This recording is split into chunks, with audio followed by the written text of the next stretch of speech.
Right now, the moment of your death is just as real and finished as the moment of your birth. Physics says the future already exists. But if it's already written, why are we forbidden from reading it? If you saw a video of this coffee mug reassembling itself, you'd immediately know the footage was being played backward. Your intuition tells you this is impossible. But here's the problem. Physics says it should be possible. If you zoom in to the atomic level, the fundamental equations of the universe, the math that governs reality, doesn't care about direction. To an atom, the past and the future look exactly the same. The math works both ways. So, if the laws of the universe are reversible, why is your life irreversible? Why can you remember the moment the cup broke, but you can't remember the moment you're going to go buy glue to fix it? The answer requires us to challenge the one thing we think we know for sure, that now is special. To understand why this is such a problem, we have to look at the rulebook. With very rare exotic exceptions, the fundamental laws of physics are time symmetrical. The equations that describe gravity, electromagnetism, and even quantum mechanics do not have a forward or backward setting. If you reverse the time variable in the math, the equation still solves perfectly. This implies that at the deepest level of reality, there is no arrow of time. The distinction between the past and the future isn't written into the code of the universe. So if the laws of physics don't create time, what does? To find out, we have to look at the map Einstein gave us. In general relativity, time is treated just like space.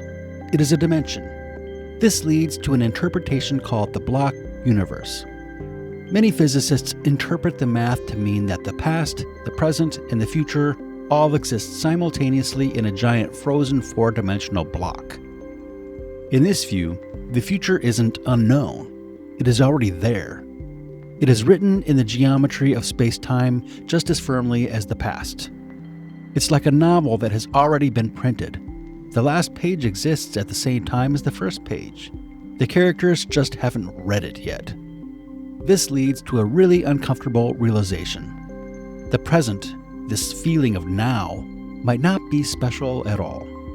Physics suggests now is just a coordinate. It's simply where your brain happens to be doing its paperwork at this exact moment. But this makes our problem worse.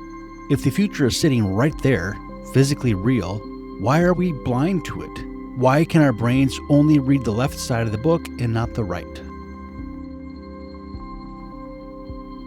The reason you can't read the future pages isn't about time. It's about messiness, or more accurately, probability. Physicists call this entropy. Imagine the universe is a kitchen. The past is a raw, uncracked egg. It is highly ordered. The event, the now, is you cracking and scrambling that egg. The future is the omelet. It is a cooked, mixed up, complicated mess. Now, I'm using messy as a shorthand here. In physics, high entropy just means there are more ways for the system to be arranged. There's only one way to be a pristine egg. There are a billion ways to be a splatter. Here is the key to memory. Think of a memory as a scar. When you scramble the egg, the process leaves physical evidence. There are shells on the counter. There's a dirty pan. There's a smell in the air. You can look at the messy kitchen and perfectly reconstruct that an egg was just cooked. The increase in messiness leaves a trail of breadcrumbs. But you cannot look at a pristine raw egg and find a scar of the omelet that it will become.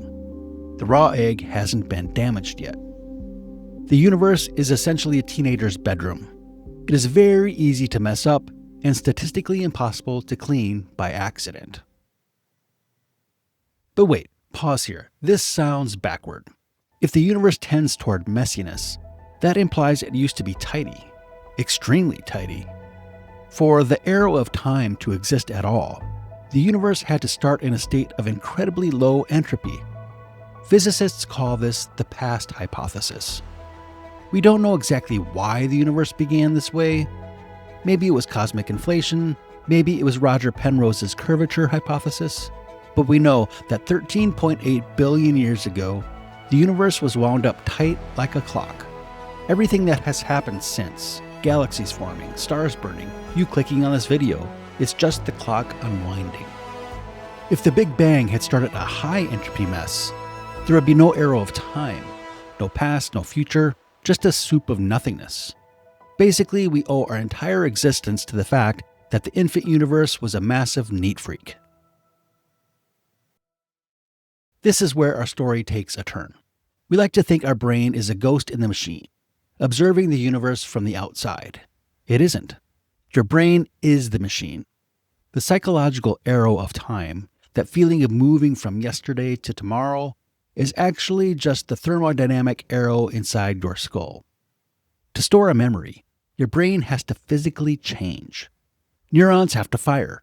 Chemical connections have to be strengthened. This is an irreversible computation. And according to Landauer's principle in information theory, any irreversible computation dissipates heat. This means you literally have to heat up the universe to form a memory. You are burning energy to create a record of the past. If the universe stopped getting messier, if entropy stopped increasing, your brain would stop working. You are chemically locked to the direction of disorder. So the next time you feel overwhelmed by thinking too hard, you can technically say you're contributing to the heat death of the universe. It's a valid excuse. Here's where things take an even stranger turn. In the block universe, the future exists. So why can't we see it? Because the future is too smooth. Think about data compression. If you have a crisp, high-resolution photo, that's the past. It has specific details. The future is that same photo compressed into a blurry, pixelated JPEG. As entropy increases, information gets washed out. Think of a footprint in the snow. The past is a crisp, clear footprint. That is low entropy. It holds information. The future is when the snow melts into a puddle. You can look at a footprint and know exactly who walked there.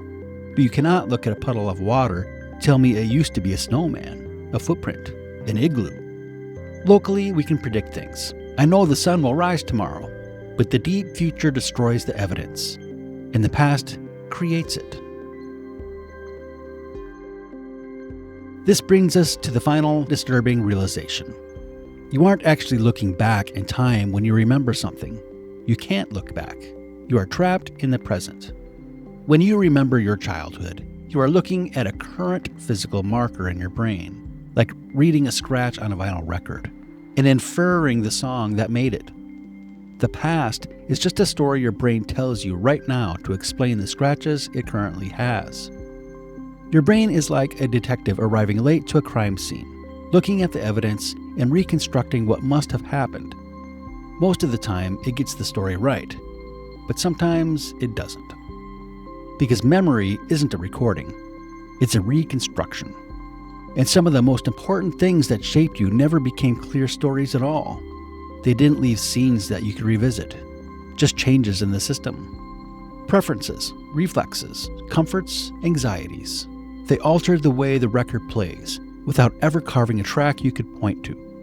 We aren't preserving the past, we're detecting it. So what if we flipped it? What if we reversed the arrow of time? A common misconception is that if time ran backward, we would suddenly be able to remember the future, like we'd have premonitions. But that's not how it works. If the arrow of entropy reversed, you wouldn't gain superpowers. You would unexperience your life. Your brain processes would run in reverse. The heat would go back into the neurons. You wouldn't remember the future. You would unlearn the past. You would slowly lose every memory you have. Uneating every sandwich. Unsaying every awkward thing you ever said. Until you return to a state of zero information. The feeling of time passing requires the arrow to point toward disorder. We are surfing a wave of chaos. And if the wave stops, so do we. We can only know the past because the universe started in a highly ordered state and is breaking down. The universe forgets. That is its natural state. Which means that remembering, even briefly, even imperfectly, is a quiet act of rebellion against physics. If you want to explore this idea more directly, I have another video about why our earliest memories disappear, even though they still shape who we became. I'll link it below. But for now, enjoy the memories while you have them. The universe is full of questions we're only just starting to ask. If you want to explore more of them with me, from the human mind to the edge of reality, consider subscribing. It helps the channel and it keeps the curiosity going. Thanks for watching, be kind to each other, and take care.